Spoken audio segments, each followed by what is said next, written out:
मोरध्वज नाम के एक राजा थे, बड़े अच्छे राजा थे।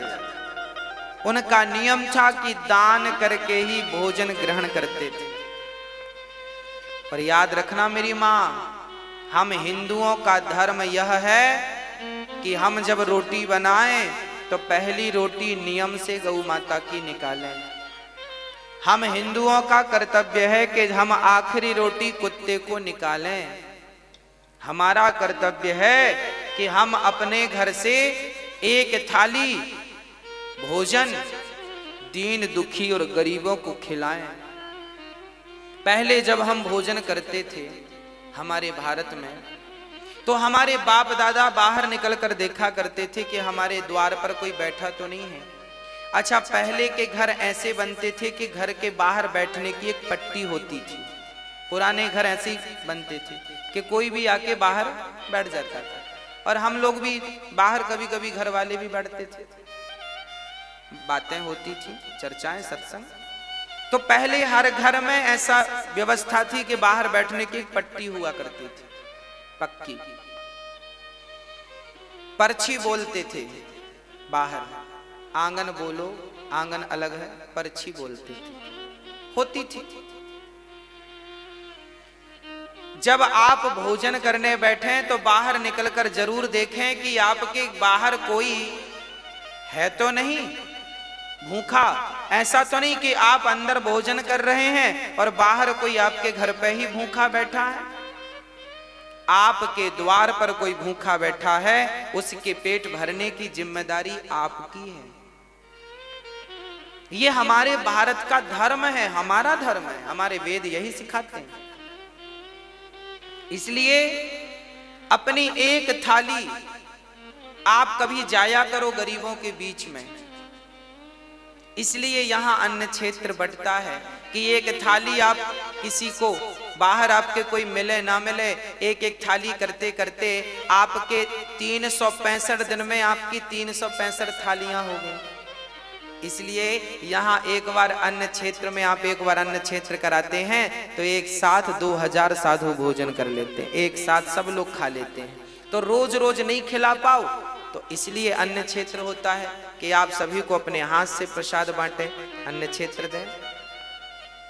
हाँ, तो आपका नियम है, हमारा नियम हो कि हम रोज दें, ना तो फिर साल में एक बार दें। ऐसे अच्छे कार्यों से जुड़ जाएं नियम से। मोरध्वज का भी यही नियम था। रोज ब्राह्मणों को बुलाते, उनके चरण धोते, उनकी सेवा करते, उनकी वंदना करते, उनको भोजन कराते, और उनके कहने पर जो वो कहते वो दान करते।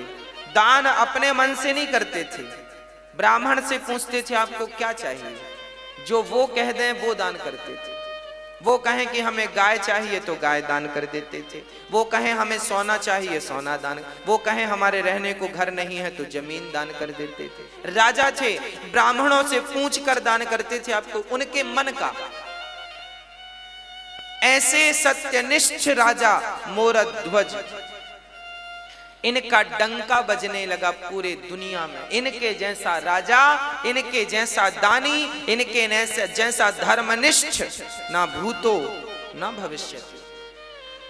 एक दिन जब भगवान श्री कृष्ण थे तब अर्जुन ने कहा, चूंकि धर्मराज युधिष्ठिर ने यज्ञ किया था, उस यज्ञ में सबको भोजन, लाखों लोगों को भोजन कराया था, और इतना दान दिया गया था कि ब्राह्मण लेकर जा ना सके, कुछ छोड़कर चले गए। एक दिन अर्जुन ने बड़े अहंकार से कहा कि कन्हैया, आज तक मेरे भैया जैसा यज्ञ और दान आज तक किसी ने किया है?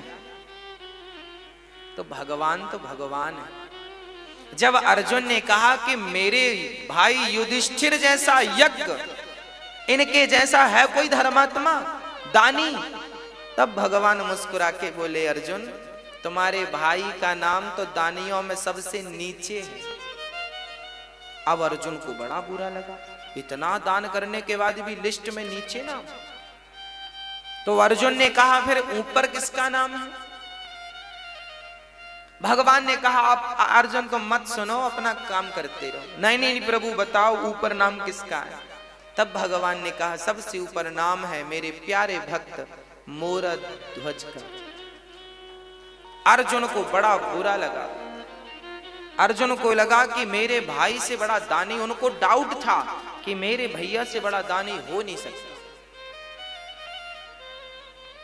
अर्जुन बोले प्रभु हमें देखना है कि वो कैसा दानी है, क्या दे सकता है। अरे हमारे भाई ने क्या नहीं दिया, धर्मराज युधिष्ठिर ने इतना दिया पंडित जी ले जा ना सके, ऐसा वो क्या दे सकता है। अर्जुन मानने को तैयार नहीं थे। मैं नहीं मानता कि वो दानी है। भगवान बोले तो परीक्षा ले लो। भगवान ने कहा ले लो। अर्जुन ने कहा आपके सहयोग के बिना परीक्षा संभव नहीं है। तो प्लान बनाया गया, यमराज जी को बुलाया गया, यमराज को शेर बना दिया गया, तुम शेर बन जाओ। बूढ़े शेर, दांत टूट गए सारे, और अर्जुन ब्राह्मण बन गए और भगवान श्री कृष्ण भी ब्राह्मण बन गए। दो पंडित जी और एक शेर, तीनों चले मोरध्वज के द्वार पर। भिक्षाम देही, भिक्षाम देही, हे राजन हमें भिक्षा दो। तुरंत राजा दौड़कर आए, ब्राह्मण आइए आइए आइए, स्वागत है, मेरे तो भाग्य खुल गए, आप जैसे दिव्य ब्राह्मणों का पदार्पण घर में हुआ। आए, मोरध्वज ने चरण धो करके, ब्राह्मण घर में कभी भी आए तो अपना अहंकार त्याग करके उसके चरण धोकर उसको अंदर ले जाइएगा। जब उसके चरण धोकर अंदर ले जाएंगे तो आपके सारे समस्त पाप नष्ट हो जाएंगे। चरण धोना परंपरा रही है हमारे यहाँ। एक बहुत बड़े कोई व्यक्ति थे, ज्ञानी, वो भी ब्राह्मण थे। उन्होंने अपनी बेटी की सुंदरता देखी तो एक सुंदरता देखकर एक लेख लिख दिया, मेरी बेटी इतनी सुंदर है, इतनी सुंदर, इतनी सुंदर। जैसे ही वो अपनी बेटी की सुंदरता का निरूपण अपने एक ग्रंथ में कर रहे थे तभी उनको कोढ़ का रोग हो गया। ब्राह्मणों को बुलाया, भाई हम तो देखो बेटी के ऊपर ये ग्रंथ तैयार कर रहे हैं, बेटी कितनी सुंदर है, लोग पढ़ेंगे, हमें कोढ़ क्यों हो गया। तब ब्राह्मणों ने कहा कि बाप थोड़ी बेटी की सुंदरता का वर्णन कर सकता है। अरे सुंदरता का वर्णन तो पति कर सकता है पत्नी की, मेरी पत्नी ऐसी सुंदर है। आप क्या तैयार कर रहे हैं ग्रंथ? आपको उसी पाप से रोग हो गया है, अब ठीक कैसे होगा? बोले सारे ब्राह्मणों को बिठाओ, इनके चरण धो और इनके चरण के धोए हुए जल से स्नान कर लो, अपने आप आपका रोग ठीक हो जाएगा। जब ब्राह्मणों के चरणों के धोने से स्नान किया तब उनका रोग ठीक हो गया।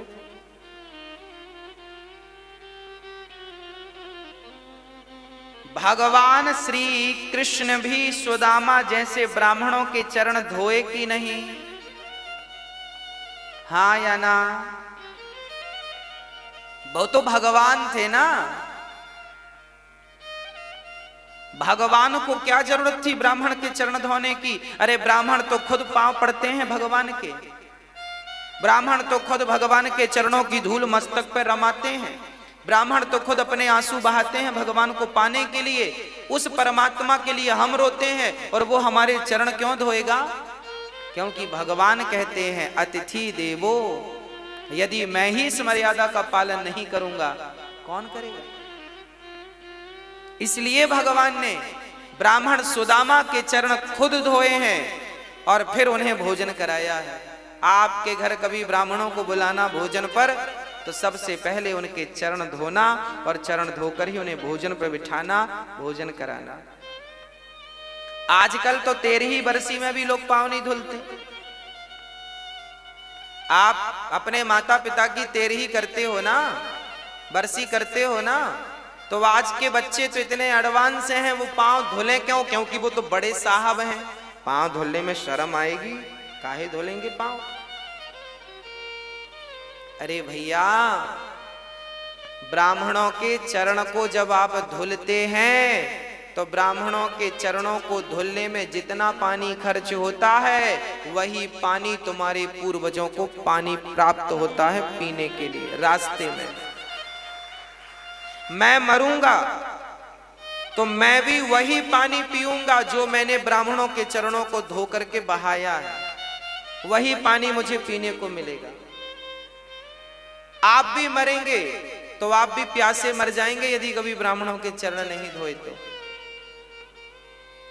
जीवन में जलदान करना चाहिए, जो जलदान करते हैं वो पानी मिलता है आपको। और यदि जलदान नहीं कर पाए तो फिर चरण धो ब्राह्मणों के।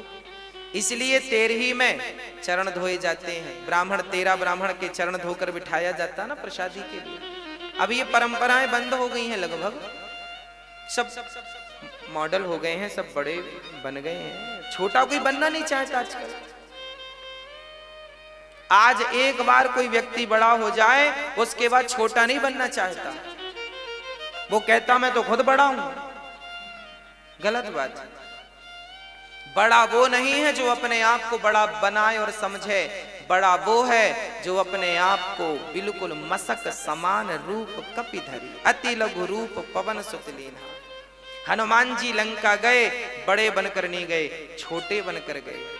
इसलिए ब्राह्मणों के चरणों से प्रीति हो, माता पिता के चरणों से प्रीति हो, माता पिता के चरणों को धोया करो। चलो ब्राह्मणों के चरणों को नहीं धोते हो कोई बात नहीं, माँ के चरणों को धोगे तो उनका जो जल बचेगा वो भी तुम्हें मरने के बाद पानी के रूप में प्राप्त होगा, वही मिलेगा। और नहाने में तुमने जो 20 बाल्टी बहाए हैं ना उसका रत्ती भर मिलने वाला नहीं है।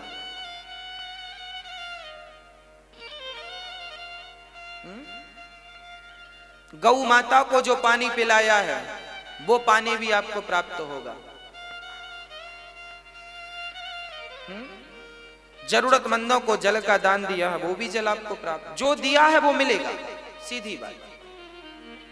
गाली दी है तो गाली मिलेगी और राम राम दिया है तो राम राम मिलेगा। बस ये समझो कि कांटा चुभोया है तो तुम्हें भी कोई पीछे से चुभोएगा, और तुमने एक चुभोया वो 2 चुभोए, ब्याज भी मिलता है। और आपने किसी के रास्ते में पुष्प बिछाए हैं तो आपने गुलाब के बिछाए हैं तो फिर आपको कमल के पुष्प कोई बिछा के देगा, क्योंकि ब्याज अच्छे का अच्छा बुरे का बुरा। जैसी करनी। अब भगवान श्री कृष्ण आए हैं और उनको मोर ध्वज ने बिठाया है, चरण धोए हैं और चरण धो करके भोजन। ब्राह्मणों ने कहा राजन हम भोजन बाद में करेंगे, पहले हमारा शेर बाहर खड़ा है उसे आप कुछ भोजन की व्यवस्था कीजिए। हाँ हाँ, मोरध्वज बोले बताइए शेर क्या खाएगा? उसके लिए हमारे पास बढ़िया जो कहें वो हलवा बनवाएं, जो कहें वो रोटियां बनवाएं, मालपुआ खवाएं। क्या खाता है आपका शेर?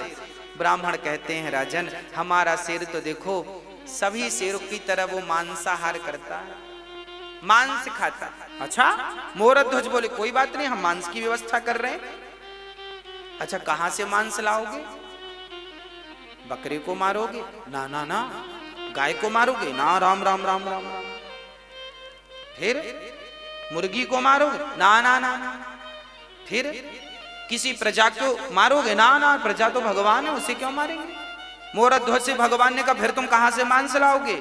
मोरध्वज बोले हमारे पास भी तो मांस है, हम अपना काट के देंगे आपके सिर को, अपनी जांघ का मांस दे देंगे। हमारा पेट बड़ा है, पेट का मांस दे देंगे, आपके सिर का पेट भर जाएगा।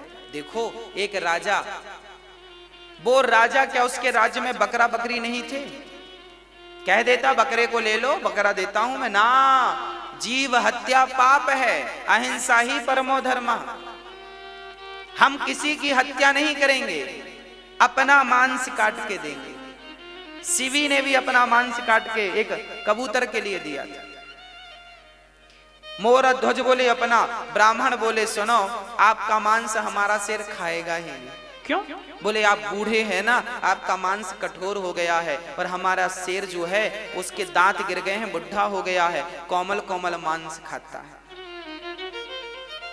फिर किसका मांस?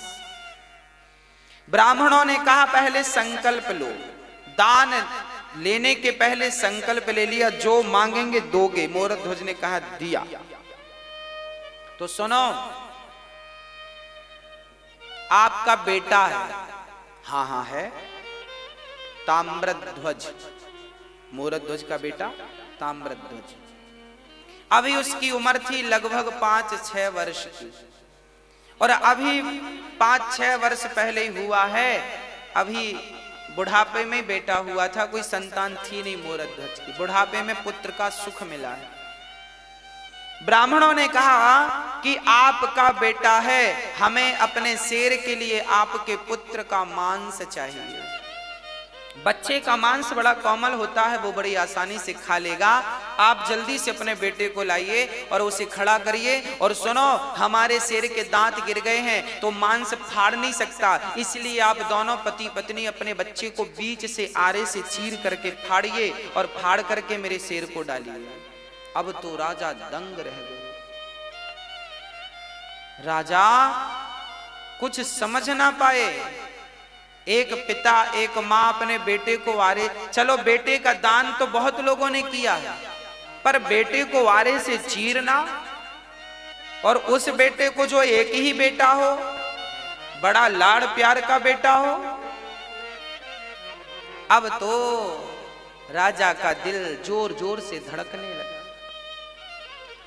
समस्या ये नहीं थी कि बेटे को वारे से चीरना है, समस्या तो राजा के सामने यह थी कि बेटे को जबरदस्ती यदि फाड़ेंगे तो बाल हत्या का पाप लगेगा।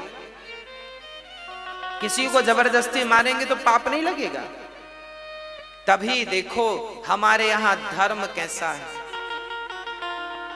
वो नन्हा सा बालक जो मोर ताम्रध्वज था, वो दौड़ कर आया और पिता से कहने लगा, पिताजी इतना क्या सोचते हैं? आप यही सोच रहे हैं ना कि मैं तैयार हूं अपना मांस देने को या नहीं? राजा बोले, हाँ बेटा, मैं यही सोच, मेरा धर्म संकट यह था कि मैं आपको जबरदस्ती पकड़कर काट दूं, पाप लगेगा। तब ताम्रध्वज ने कहा, वाह पिताजी, अरे पुत्र का जन्म ही इसलिए होता है कि वो पिता के धर्म की रक्षा करे। जिस पुत्र ने अपने पिता के धर्म की रक्षा नहीं की, उस पुत्र का पुत्र होना व्यर्थ है, क्योंकि आपने अपने पिता के धर्म की रक्षा नहीं की। उस बेटे ने कहा, पिताजी आज आपका धर्म ना चला जाए, इसलिए अपने धर्म को बचाइए। बेटा चला गया तो कल दूसरा बेटा आ जाएगा, पर धर्म चला गया तो दोबारा धर्म लौट कर नहीं आएगा। इसलिए धर्मो रक्षति रक्षित, धर्म की रक्षा करो। ताम्रध्वज खड़ा हुआ।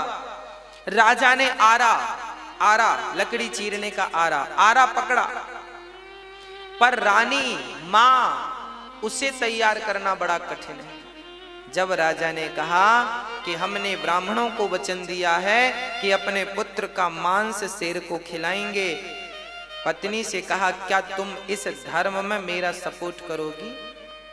अच्छा, वो भी कह देती कि मेरा बेटा है, आपकी बस थोड़ी है। वो कहती मेरा भी अधिकार है, मैं नहीं मरने दूंगी इसे, तो भी धर्म का।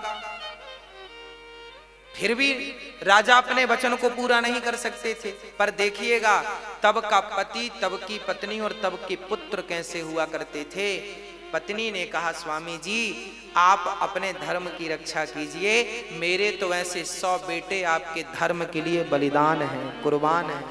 आपके धर्म के लिए यदि मैं मेरे पुत्र का, मेरे ममत्व का बलिदान देना पड़े तो मैं अपने ममत्व का बलिदान दे दूंगी। खड़ा कर दिया बेटे को, बेटे की मर्जी से, और आरा रखा गया। आरा चीर करके अब आरा सिर पे रखा, और जैसे ही आरा चलाने लगे, उस नन्हे से बच्चे ने कहा, पिताजी एक पल के लिए रुक जाइए, मां रुक जाइए। अंदर से गया और रुई लेकर के, रुई कान में लगा दी मां के, पिता के कान में। मां ने कहा, बेटा ये कान में तुमने रुई क्यों लगा दी? पिता ने कहा, बेटा ये मेरे कान में रुई क्यों लगाई?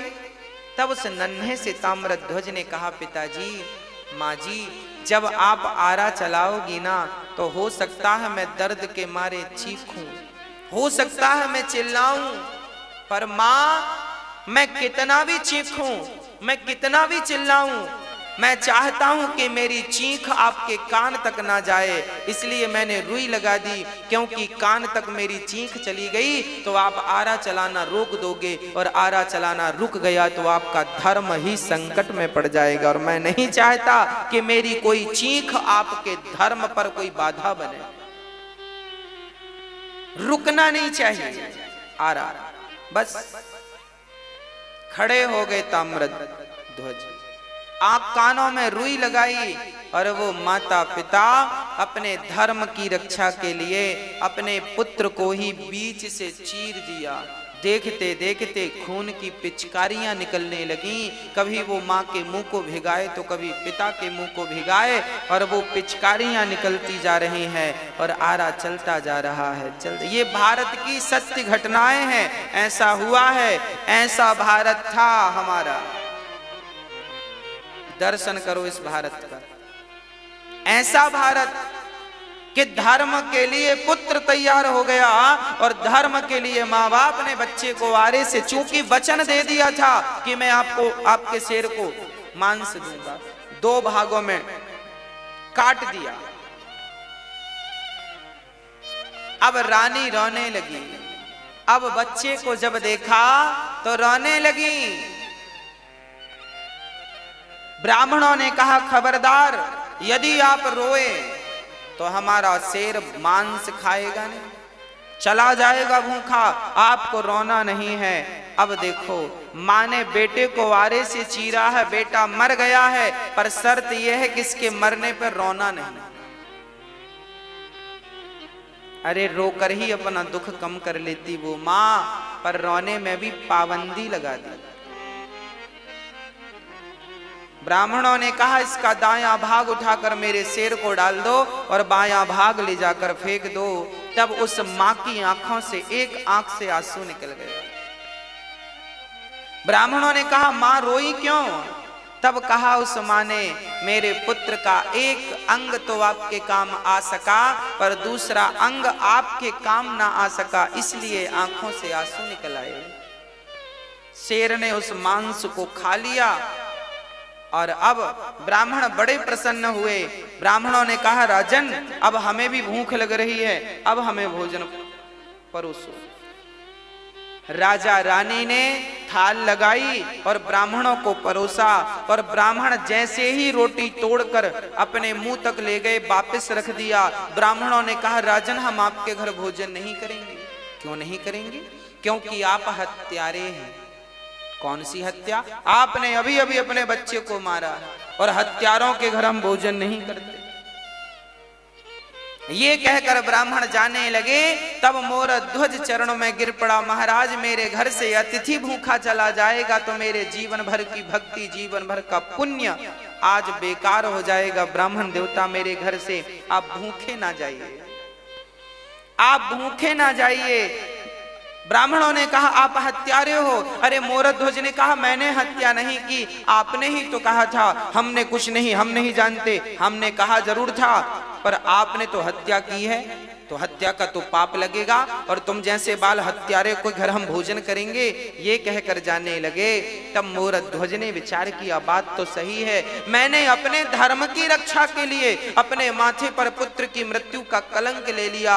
लोग क्या कहेंगे, कैसा राजा है, अपने धर्म के लिए अपने पुत्र को मार डाला। ये कहकर राजा रोने लगे, हे विधाता, कैसी कठिन परीक्षा ले रहे हो, ये हत्या का पाप मेरे माथे पे लगेगा तो मैं कैसे जीवित रहूंगा।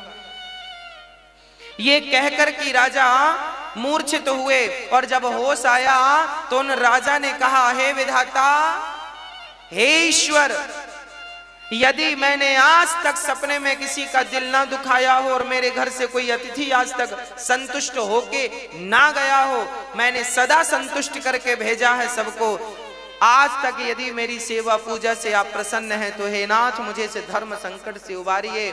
और कहते कहते मोरध्वज ने कहा, बेटा ताम्रध्वज, एक बार तूने मर करके अपने पिता के धर्म को बचाया है, पुत्र एक बार जीवित होकर अपने पिता के धर्म को बचा ले। यदि आज तू जीवित नहीं हुआ तो तेरे पिता का धर्म चला जाएगा, तेरी मृत्यु व्यर्थ हो जाएगी। ये कहकर मोरध्वज नीचे गिरे। तभी अंदर से आवाज आ गई, पिताजी मैं मरकर भी आपके धर्म की रक्षा करूंगा और जिंदा होकर भी आपके धर्म की रक्षा करूंगा। अंदर से दौड़ता हुआ उनका बेटा आया और पिता ने हृदय से लगा लिया और पलट कर देखा तो ना वहां कोई शेर था ना कोई ब्राह्मण थे, वहां तो स्वयं भगवान श्री कृष्ण शंख चक्र गदा पद्म लेकर के खड़े थे, चतुर्भुज रूप में खड़े थे। अर्जुन की आंखों में आंसू गिर रहे थे, झरझर आंसू निरंतर गिर रहे। मोरध्वज बोले, प्रभु आप? हाँ। मोरध्वज रोने लगे, वाह प्रभु,